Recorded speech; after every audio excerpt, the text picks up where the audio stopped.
Coucou tout le monde et bienvenue sur un nouvel épisode du podcast Au cœur du mental. On est très heureux et heureuse de vous avoir avec nous aujourd'hui. Est-ce que, juste pour commencer, Yannick, tu peux nous redire qui tu es en une phrase pour les personnes qui arriveraient comme ça là, sur le podcast? Avec plaisir. Et si c'est la première fois que vous nous écoutez, bienvenue. On est heureux de vous recevoir. Moi, c'est Yannick, coach mental. J'enseigne et je pratique la méditation depuis 10 ans. Et je suis passionné par tout ce qui est philosophie asiatique et comment utiliser leur représentation du mental pour nous aider dans notre vie.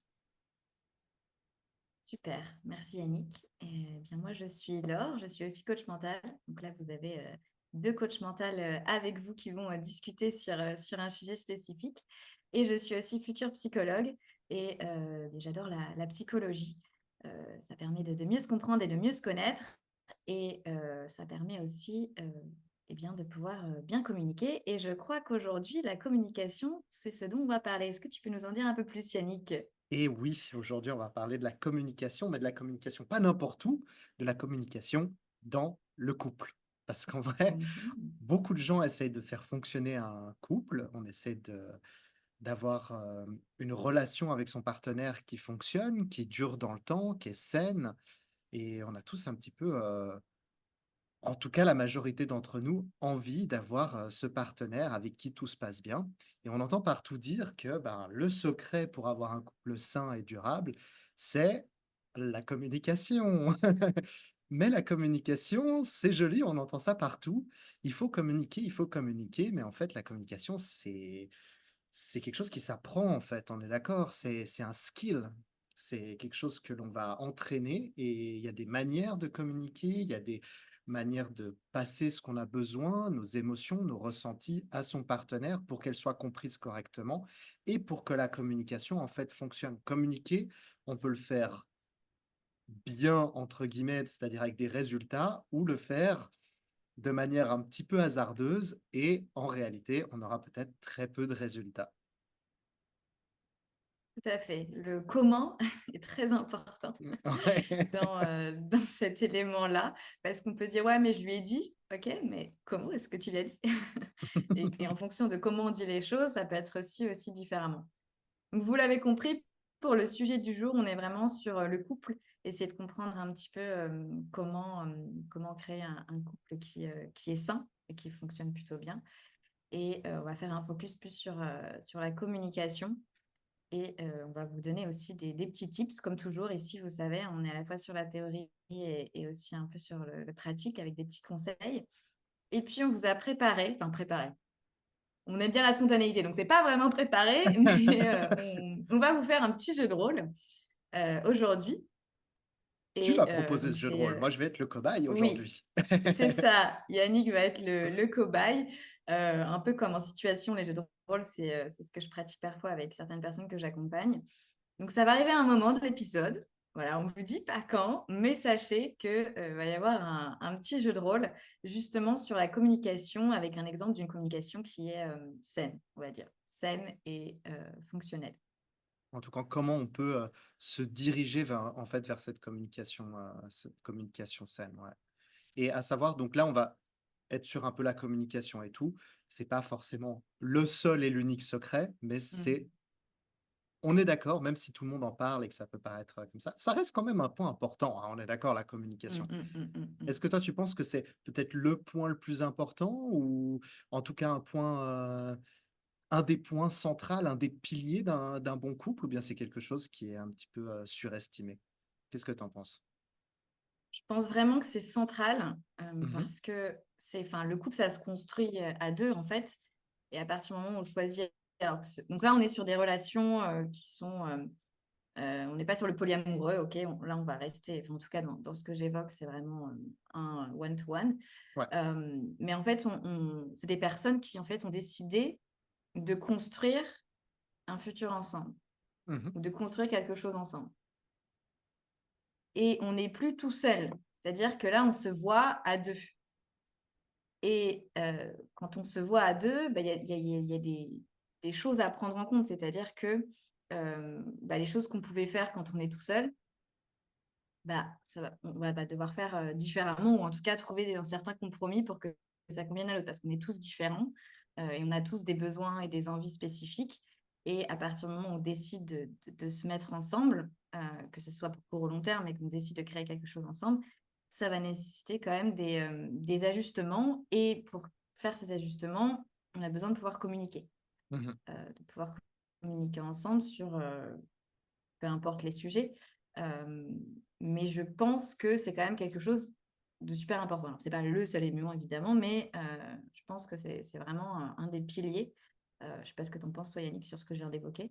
Ouais, ouais, c'est clairement, à mon avis, un pilier. De toute façon, c'est un pilier dès qu'on est, et comme tu l'as dit, dès qu'on est en équipe, ça reste un des piliers fondamentaux. Je veux dire, tu veux construire quelque chose ensemble, même si on oublie le côté conceptuel du couple, mais tu veux juste construire une maison à deux. Mm. Il va falloir communiquer, il va falloir exprimer quelle est ta vision, à quoi elle va ressembler cette maison. Est-ce que vous avez les deux la même direction? Parce que s'il y en a un qui veut construire une cabane dans les arbres et puis l'autre, il veut construire un appartement de plein pied au rez-de-chaussée, déjà de base, ça va être compliqué de réaliser Mm. la maison que vous aviez en tête.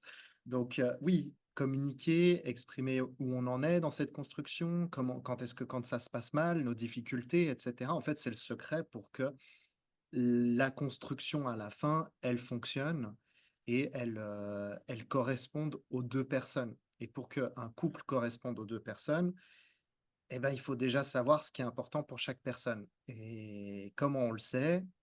En communiquant. Il n'y a pas de secret, plus simple que Mm, ça. mm, mm. Oui, c'est en communiquant qu'on va comprendre ce que l'autre veut et pouvoir exprimer ce que nous, on veut et ensuite se rejoindre au milieu.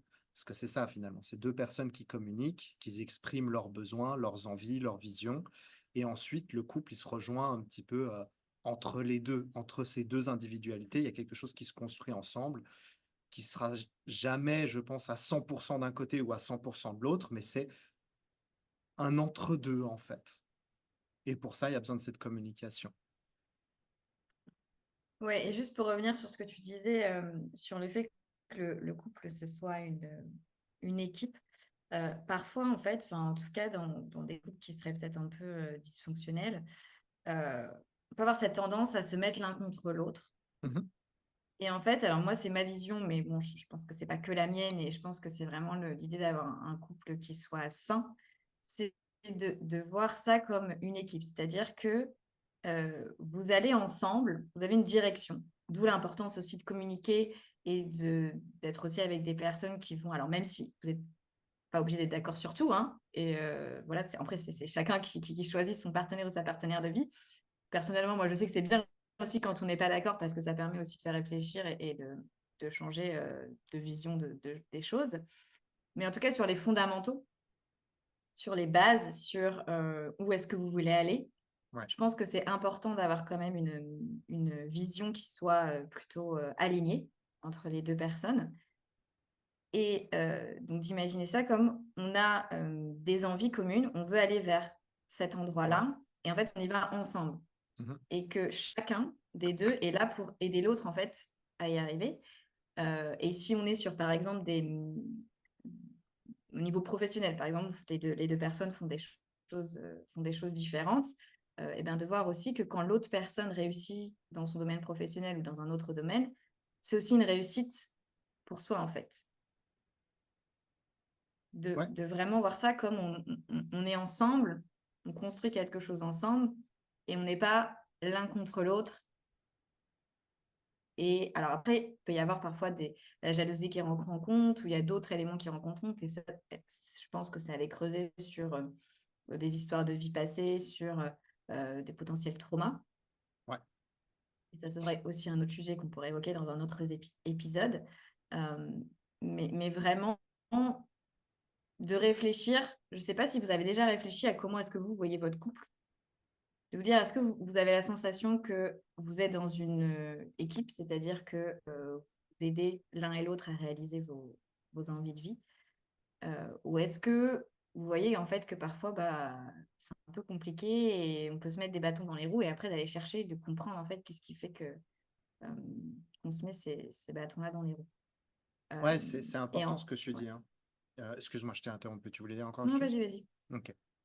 Je pense que c'est très important ce que tu dis. Il y a plusieurs choses essentielles, dans ton approche. Il y a la première, comme tu disais, c'est la vision et ça, je pense que c'est quelque chose qui doit être déjà réfléchi à l'entrée, du couple. Mmh. En général, ça c'est mon expérience et l'expérience que j'ai aussi avec avec des clients. La plupart du temps, quand un couple dure pas, c'est souvent qu'à la base, Mmh. la vision, elle n'était pas, similaire.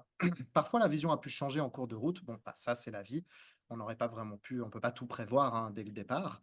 Mais disons que à la base, s'il y a des grandes, différences de direction, ça risque d'amener justement cette séparation individuelle. C'est-à-dire que c'est plus un ensemble, on va quelque part, c'est moi je veux aller là et j'essaie de te tirer là et l'autre il veut aller là, qu'il essaie de Mmh. tirer là et donc en fait on rentre dans justement cette ce combat, d'essayer de tirer l'autre dans une direction et dans l'autre et c'est là qu'il peuvent peut-être aussi apparaître des formes de jalousie. «Ah mais on va dans son côté et moi en fait je voulais aller là, Mmh. donc ça marche pas parce qu'on se sent frustré, parce qu'on se sent laissé pour compte et cetera, parce qu'on n'arrive plus à avoir cette vision de direction commune. Parce qu'en fait, quand on est les 2, on sait qu'on va aller à tel endroit et qu'on avance ensemble, et ben, ça crée justement beaucoup plus de d'harmonie, justement.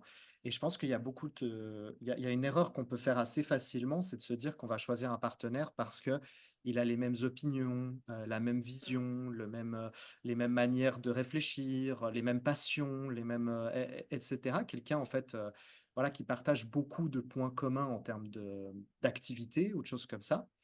Mon expérience, c'est qu'en fait, souvent ça, sur le long terme, ça devient moins important que le fait de marcher dans une direction commune. Par exemple, quand je dis marcher dans une direction commune, ça peut être, bah, je pense les enfants, est-ce qu'on veut des enfants? Ça, c'est le premier truc, tu vois? S'il y en a un qui veut des enfants, l'autre qui veut pas, il y a un moment où ça va commencer à poser des problèmes. S'il y en a un qui veut, vivre, en France et puis l'autre qui veut vivre, j'en sais rien, aux États-Unis, ça peut commencer à poser des problèmes, si c'est quelque chose qui est vraiment très important pour chaque personne. Bon, parce qu'il y a ça aussi, il y a des choses où on peut faire des compromis, bon, ah, c'est pas si important pour moi. Mais il y a des choses comme ça qui peuvent être fondamentales, où on peut se dire: «Ça, c'est pas ma vision de la vie. Moi, je veux aller vivre dans une cabane au fin fond de la forêt. L'autre, il veut vivre absolument en pleine ville, être au milieu de là où c'est très effervescent et cetera». Il peut y avoir des peut-être des problèmes de ce côté-là. Donc je pense que la manière dont on veut construire notre vie est en réalité souvent plus importante et c'est là où elle doit être très, très bien communiquée, cette vision, plutôt que les petits trucs de dire: «Ah ben moi je suis passionné par le volleyball et moi je suis passionné par les jeux vidéo». En réalité, il va aller faire son volleyball, elle va aller faire ses jeux vidéo et cetera. Il y a pas de il y a pas vraiment de conflit réel. Il y a beaucoup de choses qu'on peut arranger en termes d'emploi du temps, en termes de choses comme ça. Même si on n'a pas les mêmes passions exactes, ces passions, on peut les combiner en allant chercher à l'extérieur des groupes, qui sont passionnés par telle ou telle chose et cetera. C'est plus facile de compenser ça, que de compenser la vision commune, si elle a été mal communiquée dès le départ. Donc ça, je pense que c'est vraiment un point important, dès le début et au cours de la relation, que si cette vision, elle change, de continuer de la communiquer. Parce que on peut même pas avoir envie d'enfants au départ et puis d'un coup 5, 6 ans, 10 ans sont passés et d'un coup: «Ah, on veut des enfants». Et là, si on le communique pas, boum, de nouveau frustration, chemin séparés. On essaie de tirer vers l'autre, on est frustré, on se sent coupable et cetera. Il y a plein d'émotions comme ça individuelles qui vont se créer et encore une fois, c'est là où la communication, elle va être essentielle. Ouais, ça m'a fait penser 2 choses à ce que tu as dit là. La première, c'est plutôt une question que je vais te poser. Je te rejoins totalement sur le fait de communiquer, les choses qu'on veut. Alors, il se peut qu'aussi parfois on sache pas, c'est aussi un élément. Parfois on sait pas. Tout à fait. Parfois on croit qu'on veut ça, puis au fait, au final, on veut pas ça une fois qu'on est dedans. Donc ça, Mmh. c'est aussi à prendre en compte. Par rapport à ces grands choix de vie, j'appellerais ça comme ça, comme par exemple avoir des enfants. Est-ce que tu penses que ces éléments-là, faut les dire genre dès le début, genre dès que tu rencontres la personne, genre premier date, ou ce serait des choses, qui peuvent venir après? quand la relation est déjà entamée? C'est une super question. C'est une super question et je pense qu'il y a même pas de réponse absolue à ça, en fait. C'est Mmh. que, déjà, ça peut peut-être dépendre de ce qu'on recherche parce qu'on dit premier rendez-vous, mais ça dépend. Est-ce que dans le premier rendez-vous, les 2 personnes, elles cherchent quelque chose de long terme, pas long terme, et cetera? Ça dépend, en fait, quelle partie de ce chemin elles veulent parcourir ensemble. Parce que si le but, c'est de faire sa vie ensemble et que le but, c'est de se projeter sur le long terme, oui, dans ce cas, des choses comme les enfants, et cetera, ont peut-être une grande importance à être amenées sur le sujet le plus vite possible puisque les 2 essayent de construire dès le départ quelque chose de long terme. On revient sur l'exemple de la maison, heu, c'est pas quand on a commencé à poser les premières poutres et les premiers trucs qu'il faut se demander: «Ah mais qu'est-ce qu'on cherche à construire en fait? C'est quoi? C'est une mais comme je disais, hein, maison dans les arbres ou maison de plein pied?» Non, ça c'est dès le départ, c'est au niveau architecte, c'est au niveau, planification qu'on le pose, donc le plus tôt possible. Après, si le but, c'est pas forcément de faire quelque chose de long terme, mais de se dire: «Bah, écoute, on se lance comme ça, on voit où ça vient» et cetera. Ou alors le but, c'est de passer ensemble, 1 semaine, de passer ensemble 1 mois. En fait, je pense que ça dépend du niveau de connexion qu'on veut créer avec l'autre personne et en fait, selon ce niveau de connexion, ben, je pense que les choses, qui doivent être mises, communiquées avec l'autre et ben, elles diffèrent. Si c'est pour une relation d'une nuit, par exemple, avec une personne et ben, le but, ça va être de spécifier qu'est-ce qu'on recherche et que, ben, le but, c'était de faire une nuit comme ça et puis, qu'après ils cherchent pas quelque chose de long terme. Ça aussi, c'est spécifier ce qu'on recherche. Donc je pense que le plus tôt possible, on spécifie ce qu'on recherche avec l'autre personne et peut-être le plus facile c'est pour la relation, même si elle dure qu'une nuit, une semaine, et cetera. Mais effectivement, ça dépend, du niveau de connexion qu'on veut avec la personne en face. Comment toi tu vois le truc? Tu dirais dès le départ ou tu le vois autrement? C'est une bonne question, hein, vraiment que tu m'as posée là. Ouais, bah, en fait, je te rejoins sur ça dépend ce que tu veux à la base. Si tu veux une relation à long terme, je pense que ça va être différent que si tu veux juste un truc d'un Ouais, soir ou alors un truc pour tes vacances, tu vois. c'est ça. Mais dans tous les cas, je pense que c'est important de dire tes attentes, en fait. Ouais, Parce que en face de toi, tu as aussi un être humain qui a aussi ses propres sensibilités et qui peut finalement souffrir, en fait, s'il se crée des attentes alors que toi, à la base, c'était pas du tout ce que tu voulais et que tu lui as pas dit. En fait, à partir du moment où tu dis si tu lui as pas dit, bah, en fait, on peut pas non plus reprocher à la personne d'avoir créé ces attentes-là. exactement. Si justement, il n'y a pas eu cette communication-là. Donc, dès le début, si tu sais ce que tu veux, et même si tu sais pas, tu peux le dire aussi. Genre, tu peux dire, bah écoute, là, on se rencontre aujourd'hui. Je t'avoue que je sais pas trop ce que je recherche. Je suis dans une période où j'ai envie de rencontrer des gens, mais je sais pas trop pour c'est du long terme, du court terme. Tu peux aussi dire ça. Euh, pour éviter justement qu'il y ait des souffrances après, finalement. Mmh. Et qu'il y ait une des personnes qui cherchait plus que l'autre.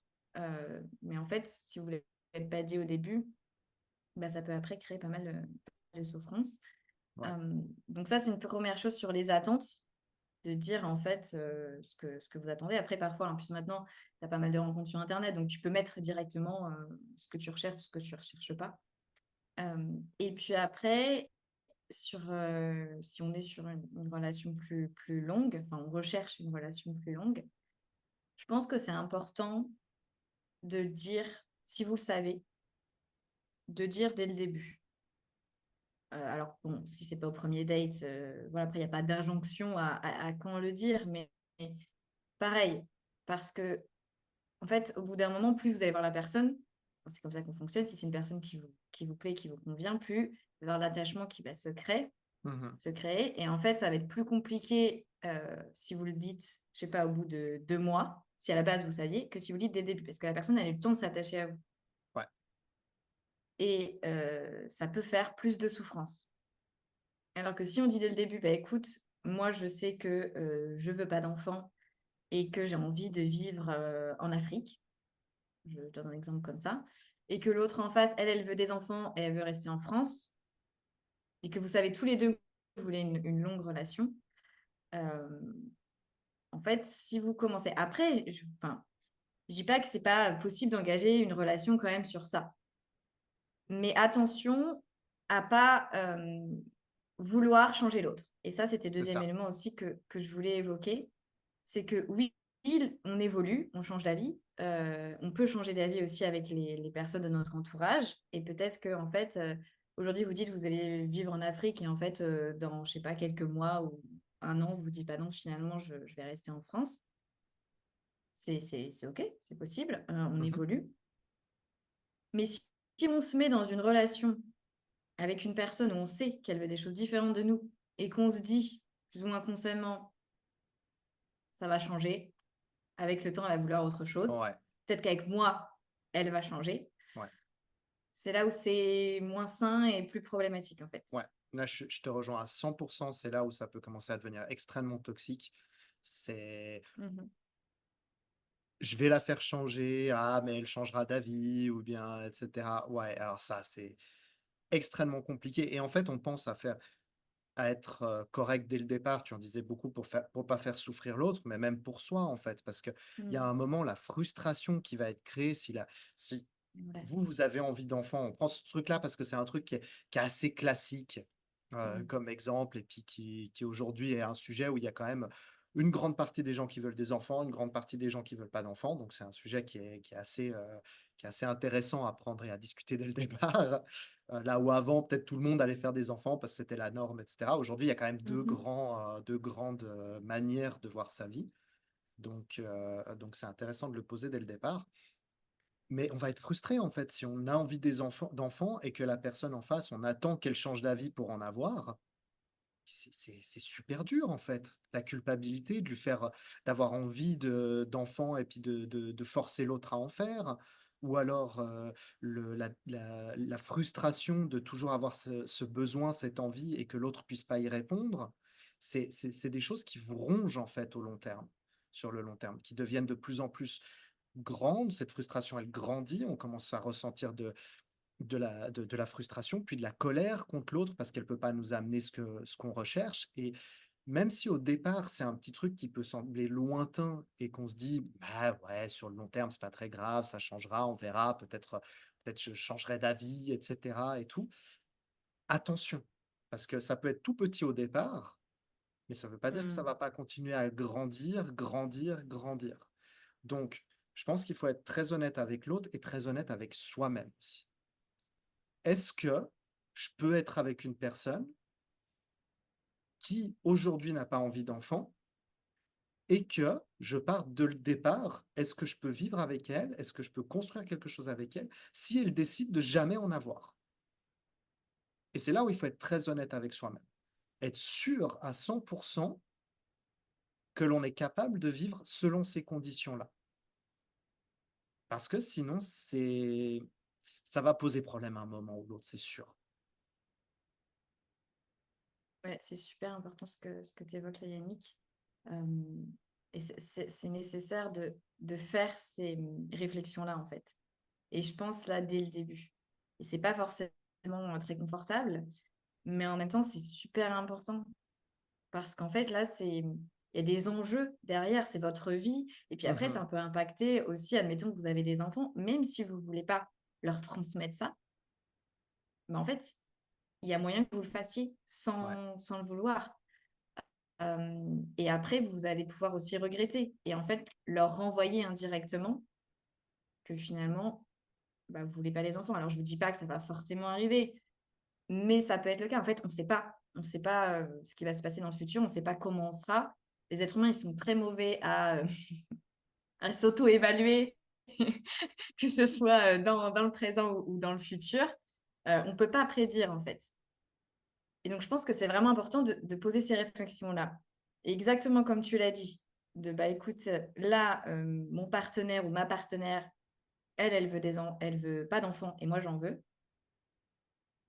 Est-ce que je serais prête à être OK avec ça, à faire c'est ça. ce compromis ou enfin, en fait, si c'est quelque chose, c'est vraiment important pour vous. En fait, c'est ça, c'est définir qu'est-ce qui est négociable et non négociable finalement Mmh. dans une relation. Et ça, c'est quelque chose que vous pouvez réfléchir avant d'entamer la relation. Après, si vous êtes déjà en relation, vous pouvez aussi le faire, hein. Mais déjà de vous poser, de vous dire, OK, quelles sont les choses qui sont vraiment importantes pour moi dans ma vie? Qu'est-ce que j'ai envie de faire? Qu'est-ce que j'ai envie de construire?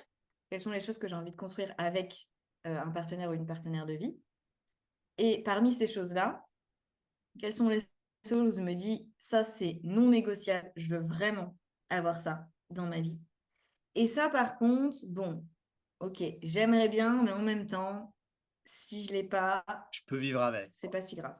Ouais, voilà, c'est ça. Et on parlait de compromis tout à l'heure, forcément, enfin, il y aura toujours des compromis à faire dans une relation. Ça, c'est sûr. Après, l'important, c'est de pouvoir faire des compromis sur des choses qui sont pas euh, des piliers pour vous, en fait. Ouais, Si vous c'est ça. renoncez à quelque chose et que c'est un pilier de votre vie, bah là, on peut retrouver ce que tu disais, Yannick, sur bah, après, on regrette. Mais ça peut venir, je sais pas, dans 10 ans, hein. Et puis, tu sais, les disputes. On a une dispute et hop, tu ressors ce truc-là. Tu ressors, ah oui, mais tu vois, on a fait des enfants et moi, j'en voulais pas. À cause de Alors toi, que j'ai votre pas pu dispute, elle avait voyager, rien j'ai à pas pu voir. partir, j'ai pas pu Ouais. avoir cette carrière, etc. C'est exactement ça. Mm. Tout à fait. Et parfois, ça sort de nulle part. On s'y attend pas. Mais Mhm. en fait, le truc, il a grandi, grandi. Puis parfois, on parlait aussi ça dans l'épisode sur les émotions. On vous invite à l'écouter.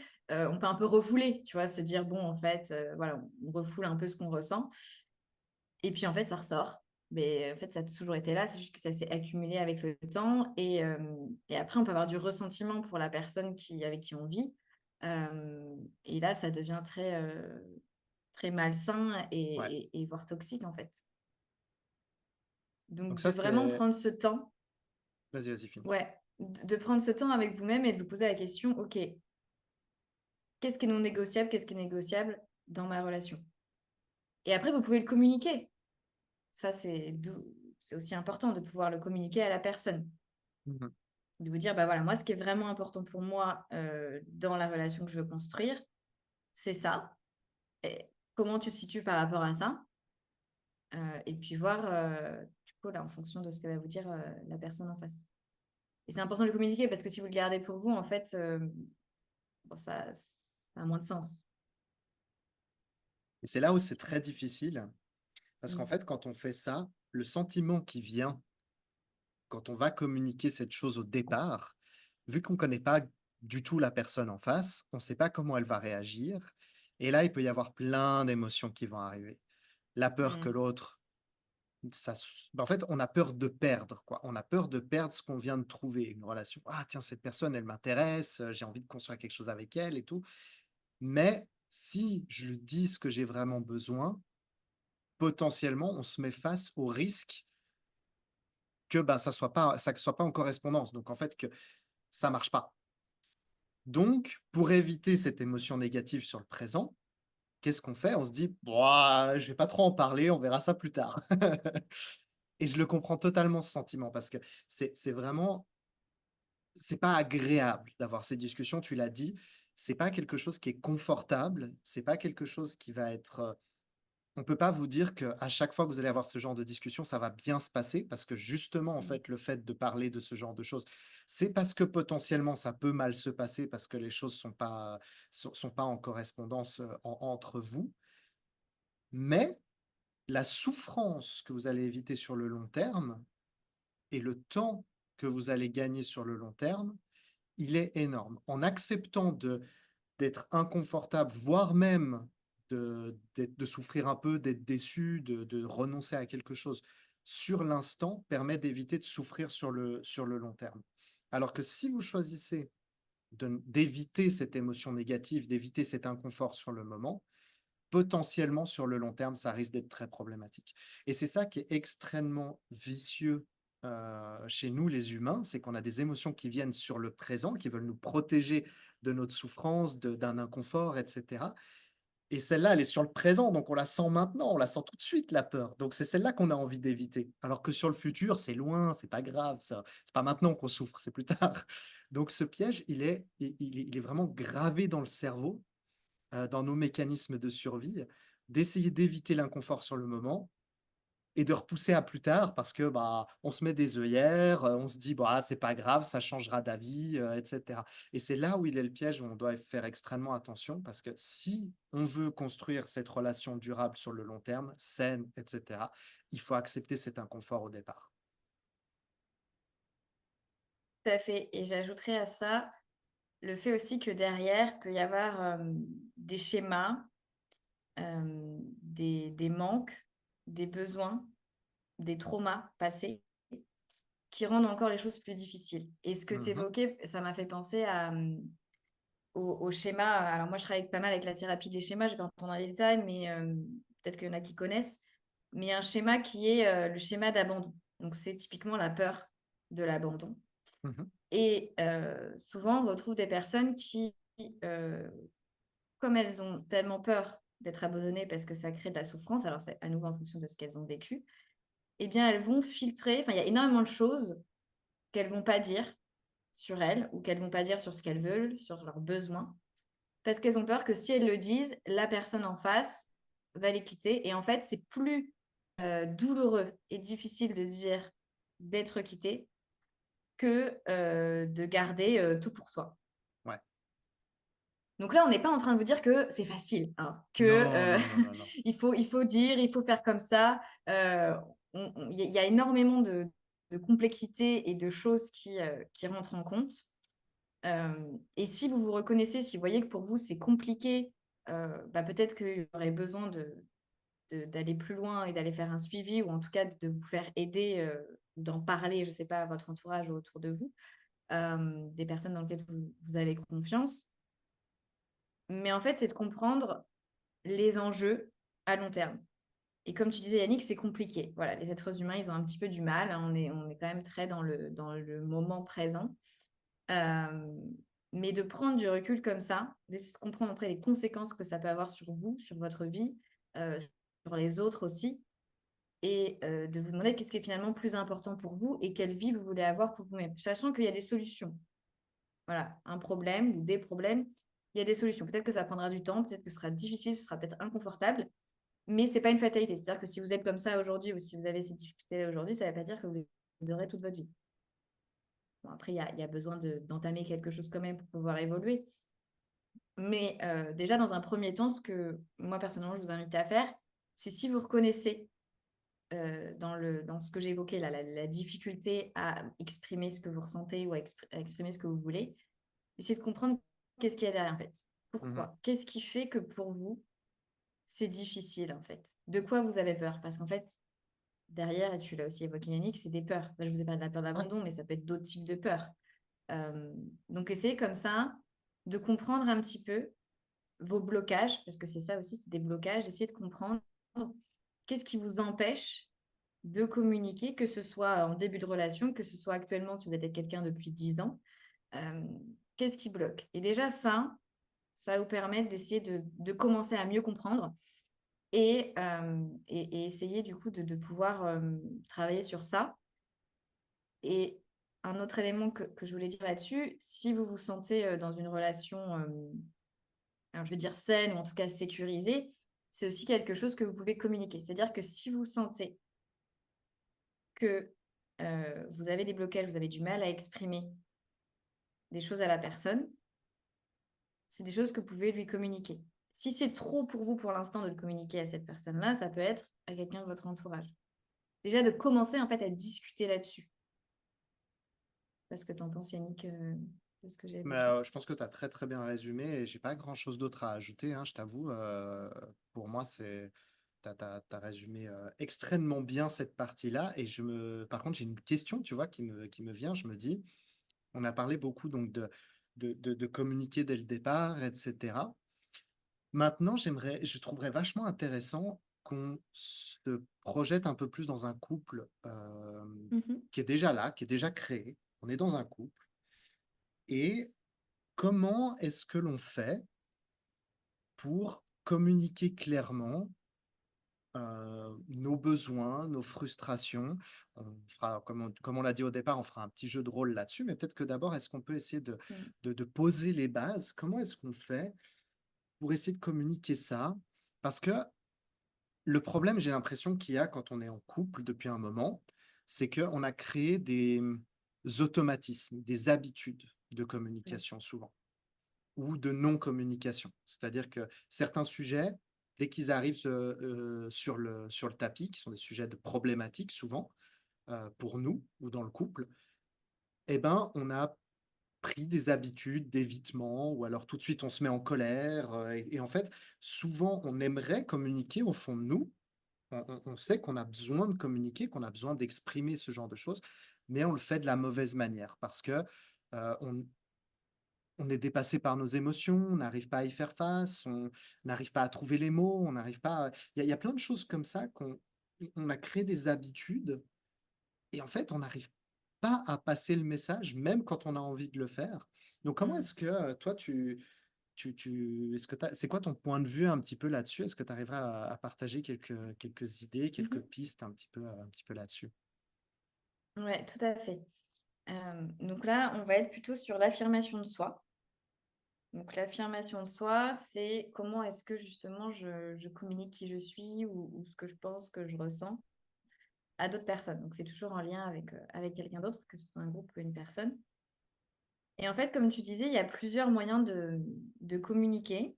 Alors, je vais juste rapidement faire les catégories. On a donc la communication affirmée qu'on va aller un peu plus en détail. Mmh.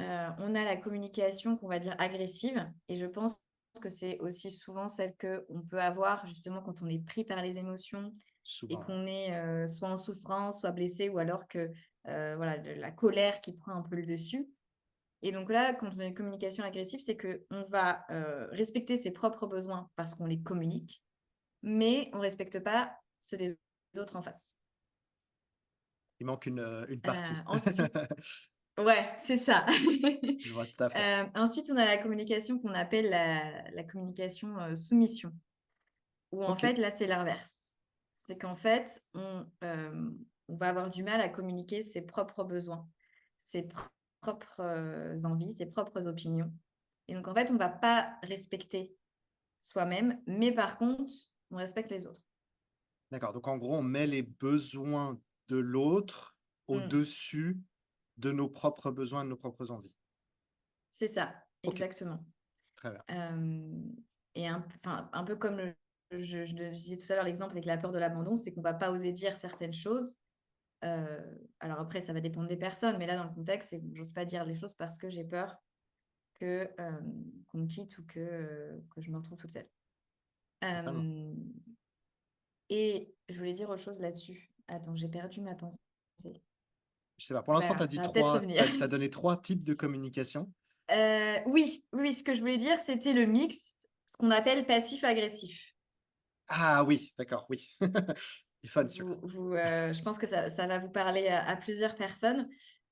Parce qu'en fait, la communication soumise, on l'appelle aussi passive, en fait. Ouais. Communication passive ou suivie. Donc, passive-agressive, c'est les deux. C'est-à-dire que je vais montrer que ça va pas, mais je dis pas directement que ça va pas.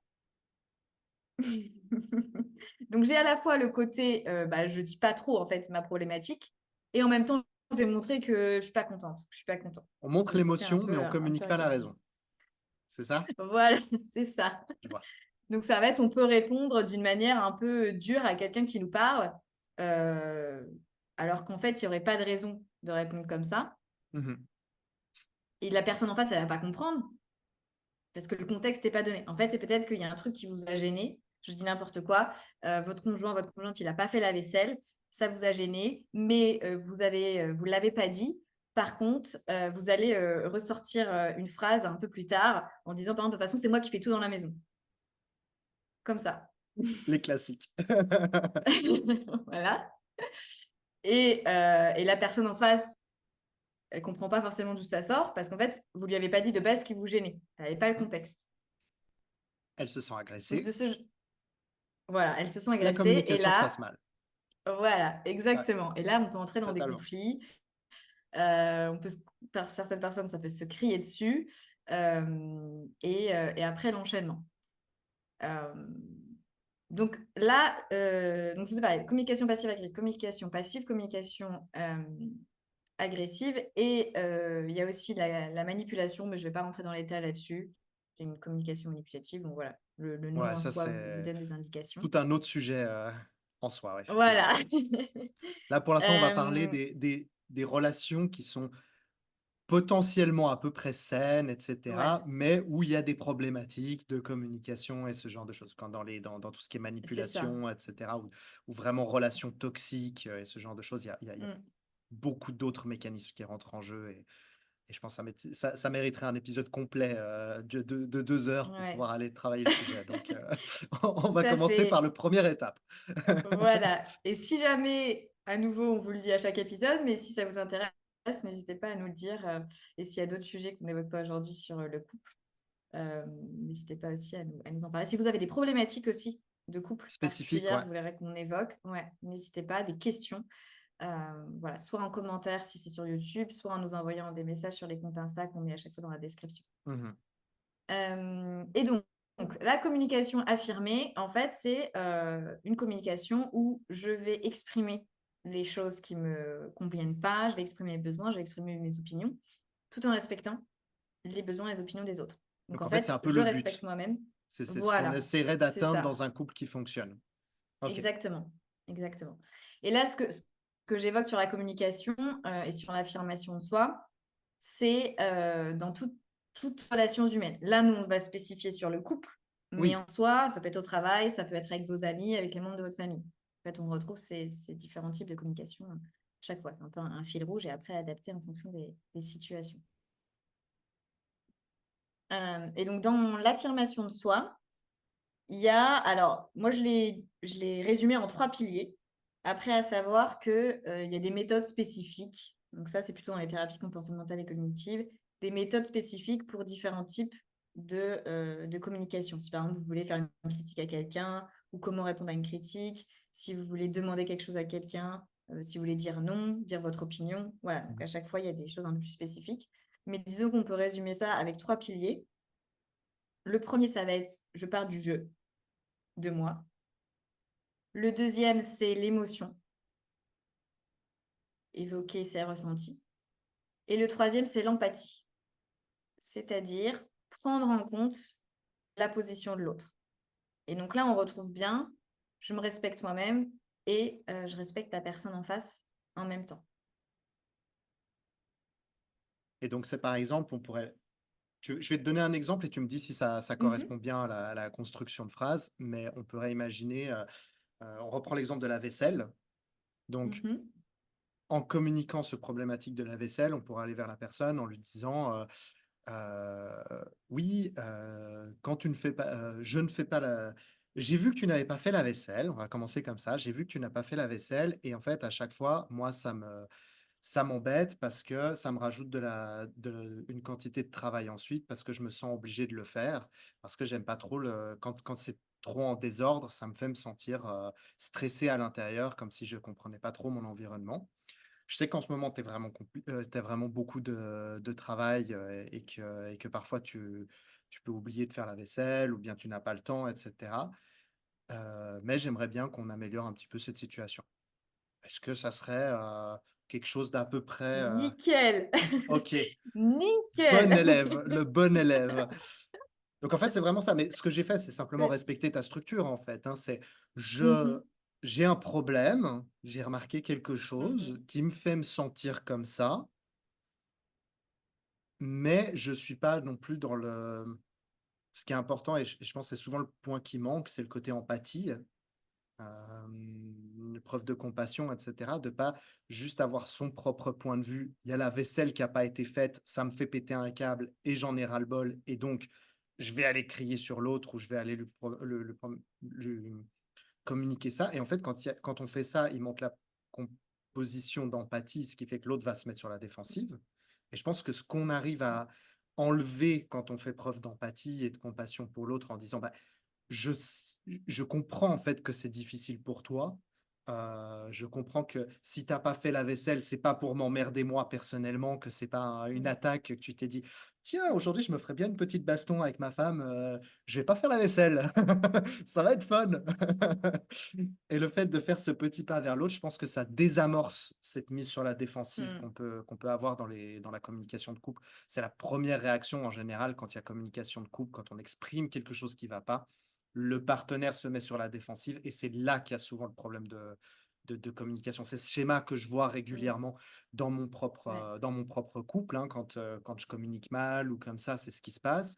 Ou alors que je vois, chez mes clients aussi, c'est vraiment ce schéma où on essaie de communiquer quelque chose, mais comme c'est Mm. mal formulé, l'autre le prend comme une agression, comme une critique personnelle, une attaque personnelle et il répond avec de l'émotion, avec de la colère et cetera.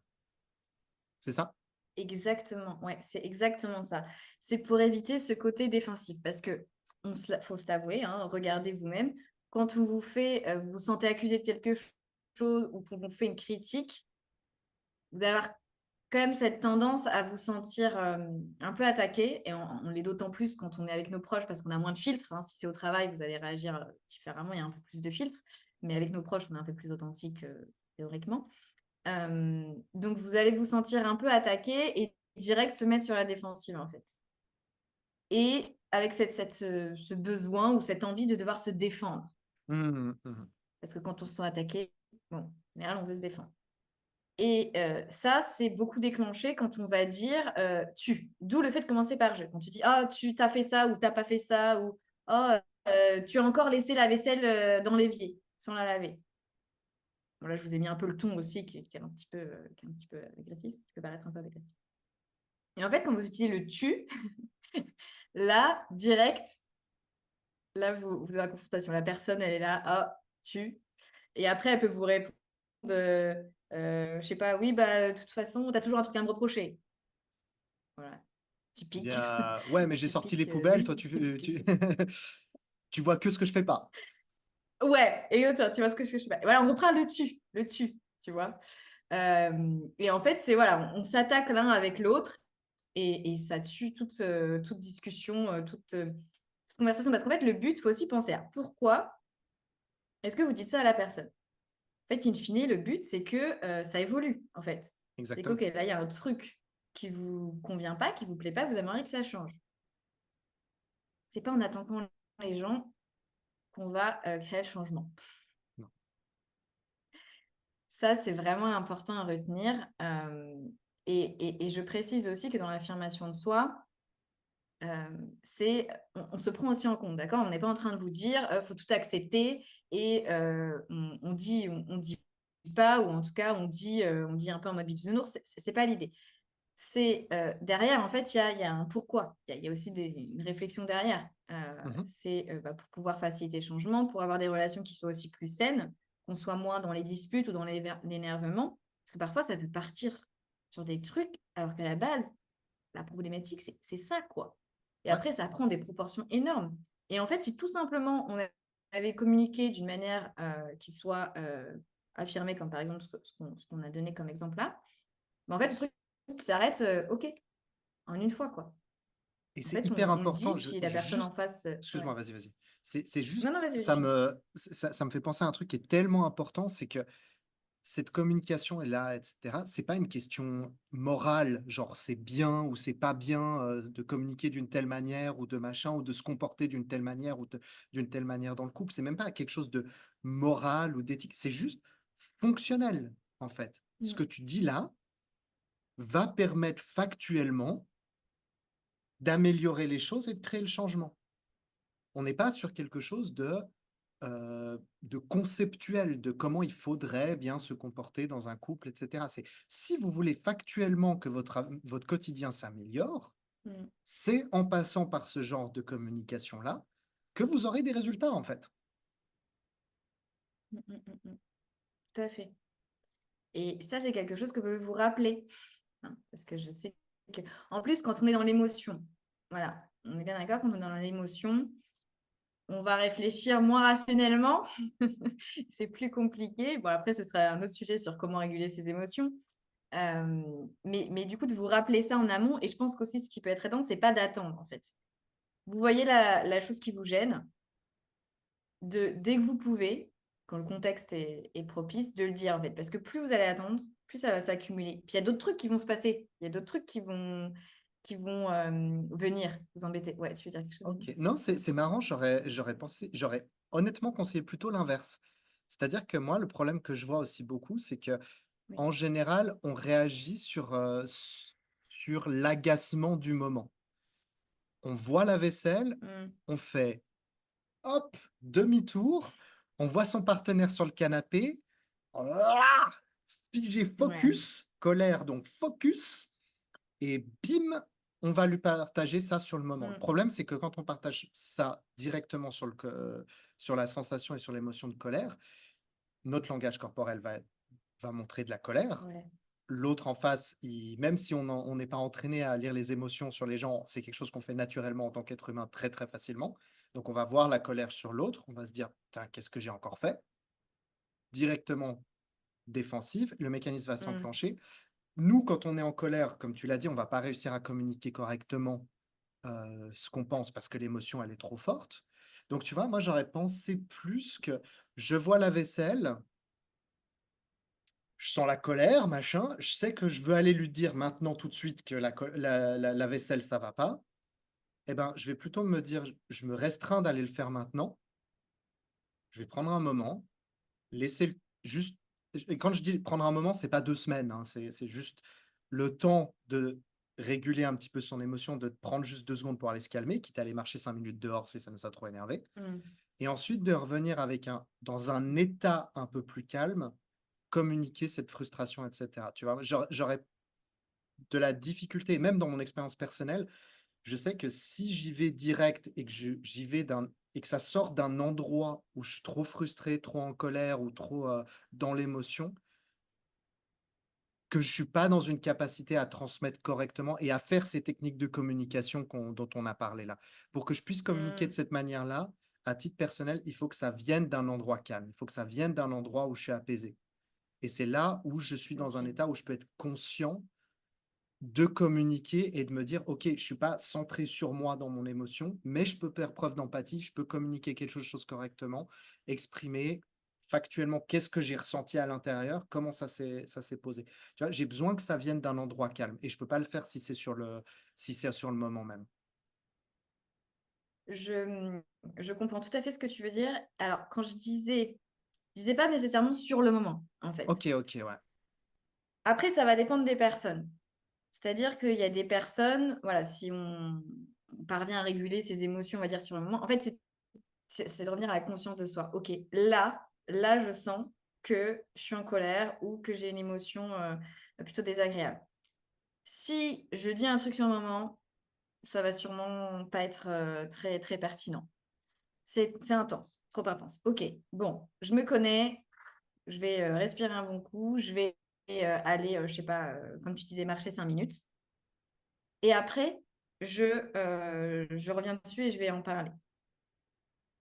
Mais c'est important que l'après, il soit pas dans 2 semaines Oui, et ça, que on est d'accord. l'après, il soit quand même le jour d'après. C'est pour ça que je disais de pas trop attendre. En fait, c'était dans ce sens-là, tu Ouais, vois. je comprends. Dans les 24 heures, tu vois, si c'est possible, dans les 24 heures, dans les 48 heures. C'était vraiment dans ce sens-là que je disais, pour pas en fait que soit au final, on ne dit jamais euh, et qu'il y a d'autres choses entre-temps qui s'accumulent et là, après, ça explose. Euh, Ça, c'est une première chose. Et après, pour d'autres personnes, si c'est pas trop intense aussi, on peut quand même le dire seulement. Ça veut dire que voilà, ça va dépendre de chacun. Donc, c'est de vous connaître vous-même. Est-ce que vous dites que voilà, en fonction de l'intensité des émotions que vous avez, est-ce que c'est plus pertinent que, ok, je vais attendre que ça redescende avant de le dire? Ou est-ce que vous dites, ok, bon, là, j'ai des émotions, mais ça va, c'est pas trop intense. Donc, je vais pouvoir le dire. C'est vraiment, là, il n'y a pas euh, de truc spécifique pour tout le monde, quoi. Enfin, un truc général, pardon, pour tout le monde. C'est, voilà, en fonction de vous, comment vous sentez les choses, parce qu'il y a des choses aussi parfois qui vont vous énerver, mais moins important qu'autre chose. Donc, Tout c'est à aussi fait. d'identifier ça. Et ce que vous pouvez faire aussi, c'est de vous entraîner à communiquer comme ça, communiquer comme ça. Et ça nous fait une parfaite transition pour justement s'entraîner avec un jeu avec de rôle. plaisir. Et ça, c'est important l'entraînement. Moi, je vais m'entraîner, tu vois? Parce que c'est vrai qu'au début, le premier sentiment qu'il peut y avoir, c'est que et moi, typique, quand je donne des techniques de communication comme ça à mes clients, souvent, le truc qui revient et le blocage qui revient, l'objection qui revient, c'est: «Ouais, mais c'est pas naturel. Mmh. Ouais, mais c'est artificiel, ça marchera jamais». Et oui, effectivement, au tout début, ça va sembler un peu artificiel. Ça va sembler un petit peu bizarre et cetera, comme n'importe quelle chose qu'on prend et qu'on doit apprendre. Au début, c'est un peu extérieur, c'est un truc qu'on n'est pas à l'aise, ça va être un petit peu on va tâtonner comme ça, on va faire un peu des erreurs, on va avoir l'impression de construire notre phrase dans notre tête, de lire un script et cetera. Oui, mais une fois qu'on apprend, qu'on le travaille, qu'on s'entraîne, cette structure, elle va devenir de plus en plus naturelle et elle deviendra juste une manière d'exprimer correctement, ce qu'on communique. Parce que la communication, c'est pas une question d'être naturel ou pas, c'est un but de Mmh. communiquer et la Ouais. communication, c'est fait pour dire: «Ça, c'est ce qu'il y a à l'intérieur de moi et j'ai besoin de le transmettre à l'extérieur». Même si c'est une communication purement intellectuelle, expliquer, enseigner quelque chose, c'est faire sortir ce qui est dans notre crâne pour le transmettre à un autre être humain. C'est à ça que ça sert la communication. Mmh, mmh, Donc, mmh, mmh.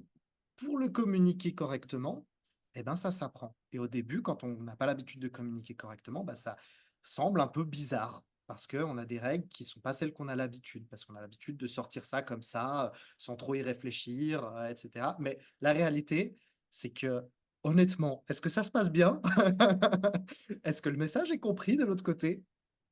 Pas vraiment.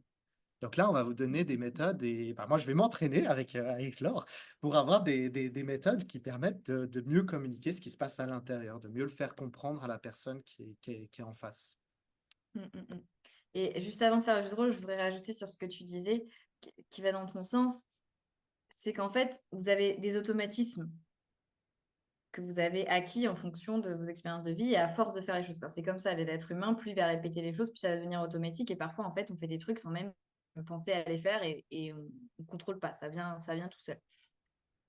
Et en fait, à partir du moment où vous allez essayer de changer vos automatismes, où vous allez essayer de faire différemment, ce sera forcément inconfortable, ce sera forcément bizarre, genre, parce qu'on n'a pas l'habitude. Et ça s'applique sur tout. Franchement, faites le test. Enfin, pas que avec la communication, mais regardez quand vous essayez un nouveau truc qui est différent de comment vous faites d'habitude, vous allez trouver ça bizarre, ça va pas être naturel pour vous. Et en fait, à force de le faire, bah, ça devient naturel. Et après, vous allez essayer de changer, rebelote. C'est pas naturel, c'est bizarre. Donc en fait, sur tout, vous allez trouver ça. Donc ça, c'est un fonctionnement qu'on pourrait dire entre guillemets normal. Et donc, de ne pas vous arrêter à ça, de vous dire, ouais, ça paraît artificiel, mais en fait, forcément, les nouveaux trucs que vous allez faire, si c'est différent Complètement. ou si ça va à l'encontre de comment vous faites d'habitude, c'est normal. OK. Et Quand j'ai on envie de vous dire, ça, c'est pas une bonne excuse pour ne pas le faire. OK. exactement. Quand on a mangé toute sa vie avec une fourchette et un couteau, c'est difficile de manger avec des baguettes. Ça fait bizarre. Exactement. Tout à fait. Très bon exemple.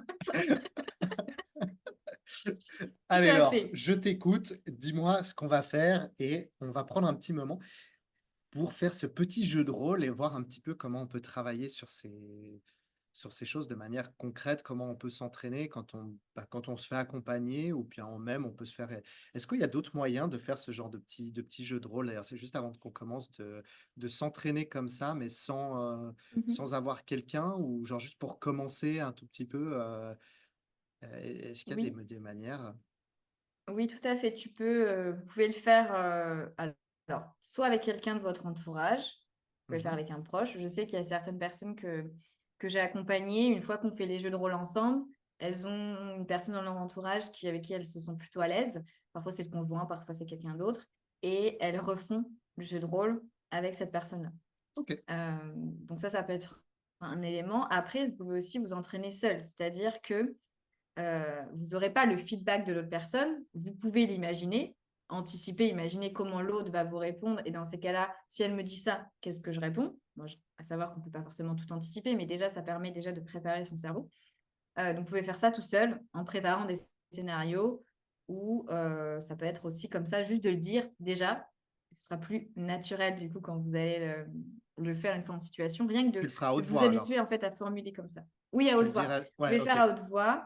Ouais. Vous pouvez faire dans votre tête, mais à haute voix, c'est quand même différent, sachant que vous allez le dire à haute voix en fait. Vous allez l'exprimer à haute voix. Parce que moi, j'ai Donc, le l'impression faire que à quand on le fait dans haute sa voix. tête, tu Ouais. sais, moi, ça me fait le cas, par exemple, quand je dois enseigner quelque chose, passer une information. Si je le fais dans ma tête, Mhm. ça paraît parfait, tu vois. C'est trop stylé dans ma tête. C'est Ça vrai. va être nickel, genre, oh yeah. Et après, quand je le dis, pas du tout. C'est maladroit. C'est vrai. Donc, je pense que peut-être de passer par l'oral, tu vois, ou Ouais. peut-être par l'écrit, Passer- ça pourrait faire la substitution si jamais on n'a pas envie de le faire par Par oral. l'écrit, ouais. Mais en fait, c'est graduel parce que je sais qu'il y a certaines personnes où c'est difficile de le faire comme ça direct à l'oral, même si elles sont seules. Donc, on y va graduellement. Ça peut être donc dans sa tête d'abord, après à l'écrit, et après le dire à l'oral. Euh, mais pour que c'est un impact plus fort, je pense que l'oral, c'est le mieux parce qu'en plus, quand vous allez le faire, vous allez le dire à l'oral, C'est en ça, fait. c'est le plus proche, ouais. Exactement, c'est le plus proche. Ok, Euh, voilà. tip top, t'as répondu à Ok. toutes mes questions.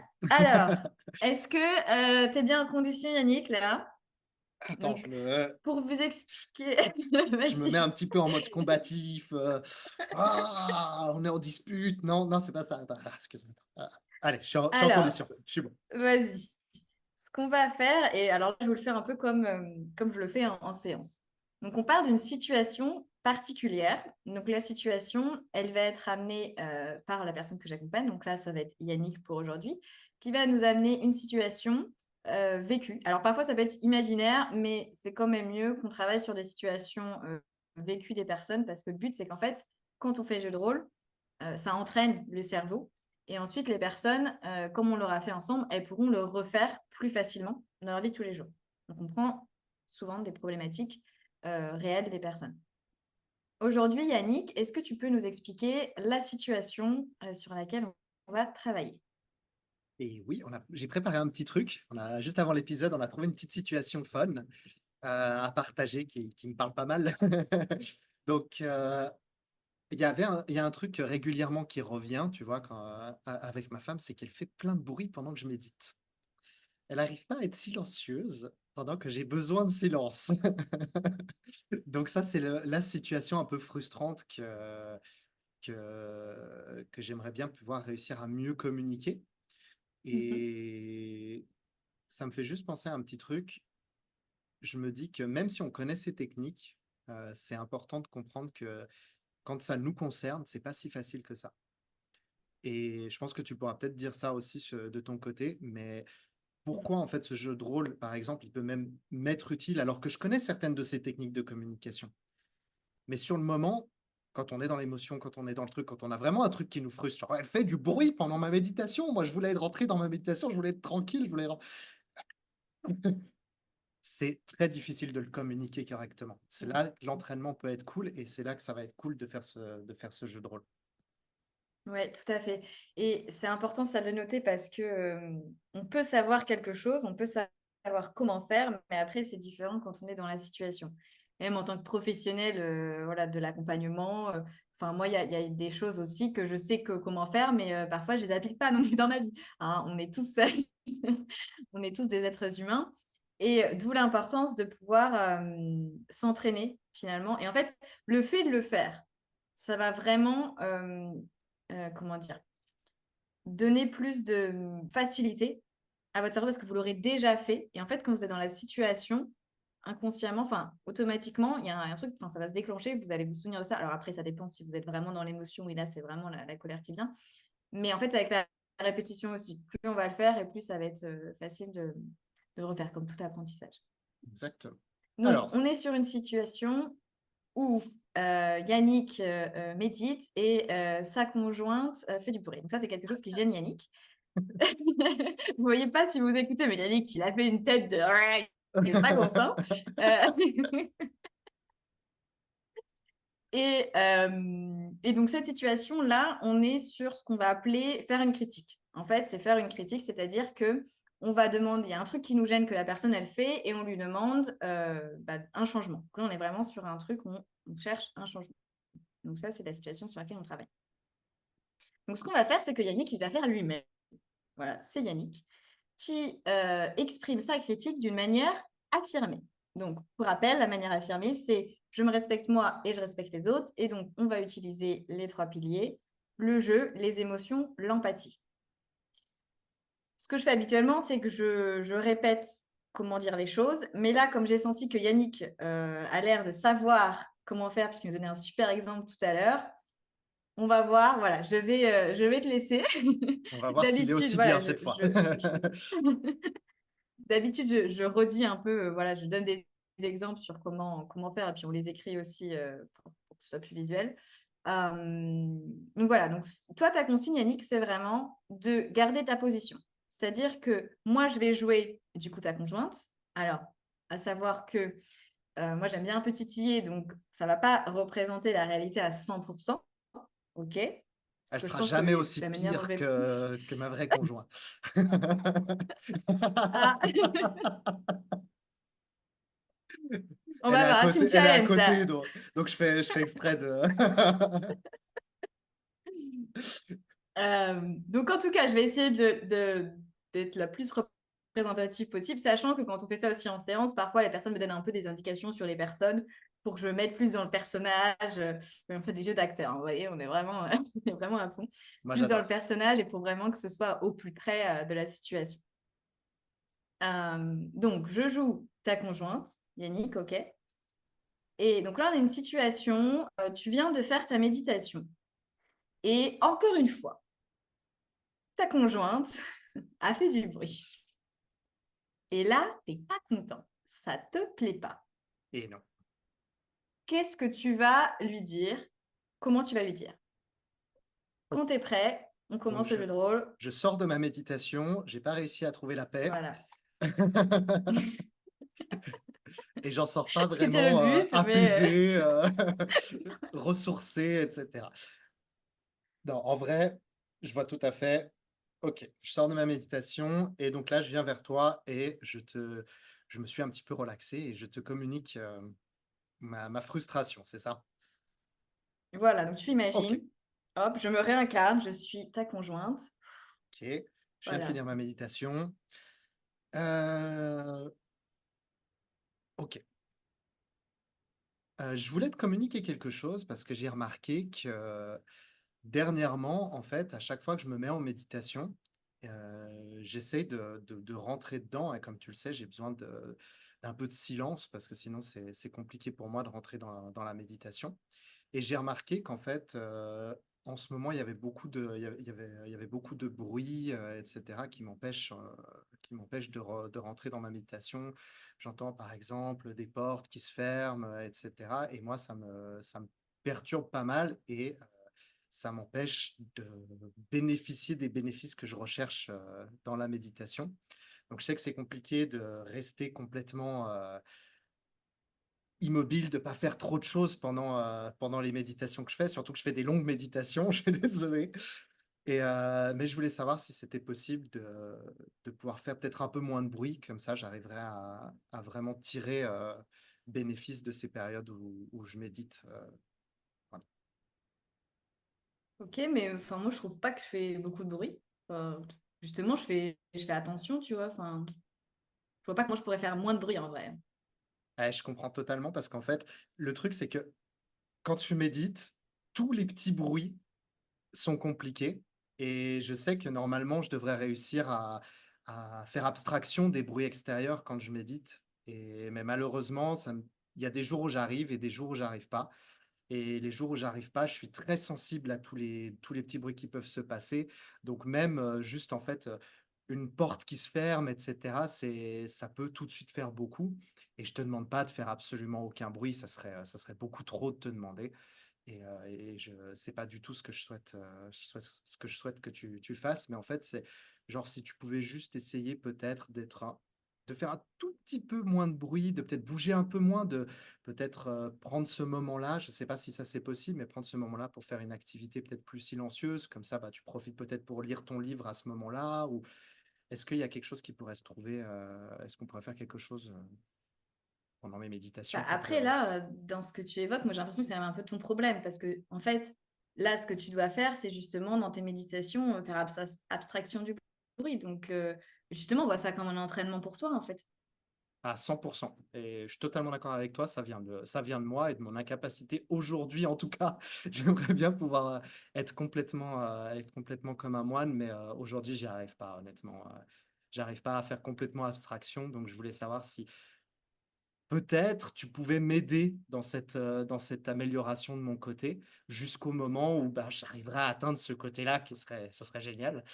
De ne pas être dérangé même pour le bruit que tu ferais. Et à ce moment-là, je te dirais même, tu pourras augmenter le bruit, on augmentera ensemble, comme ça on augmentera ma capacité à faire face au bruit. Mais si tu pouvais me rejoindre au niveau où je suis pour l'instant de méditation, pas parfait, comme ça tu me challenges un petit peu déjà, mais un petit peu moins, pardon, je veux dire, de bruit, parce que là, j'en suis pas à ce niveau-là encore. Ouais, mais en fait, comme tu l'as dit, tes méditations, elles sont longues. Enfin, tu vois, moi, j'ai l'impression que je dois toujours m'adapter à toi, tu vois, et j'ai aussi mes trucs à faire, quoi. J'ai ma vie, tu vois. Si je dois attendre que t'aies fini, ouais, bah, j'attends longtemps, quoi. Je peux plus rien faire.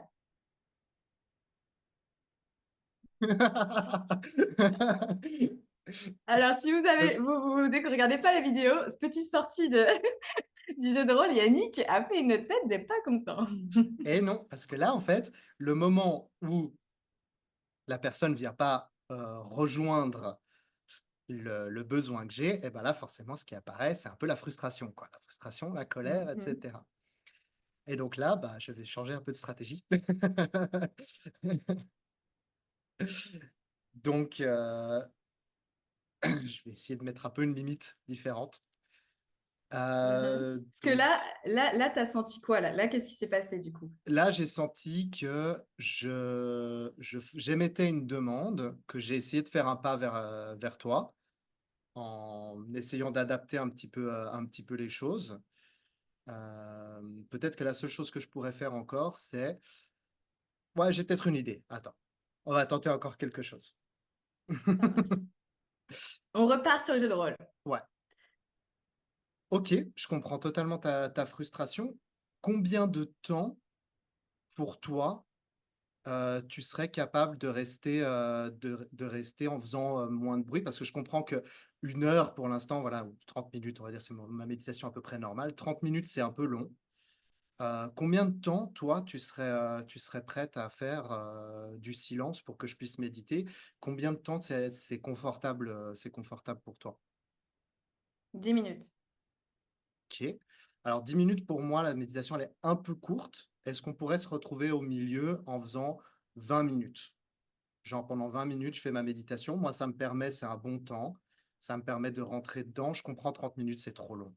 10 minutes, c'est trop court pour moi. Donc 10 trop court, 30 trop long. 20 minutes, ça me paraît être quelque chose d'acceptable pour les 2. Qu'est-ce que tu en penses? 15 minutes?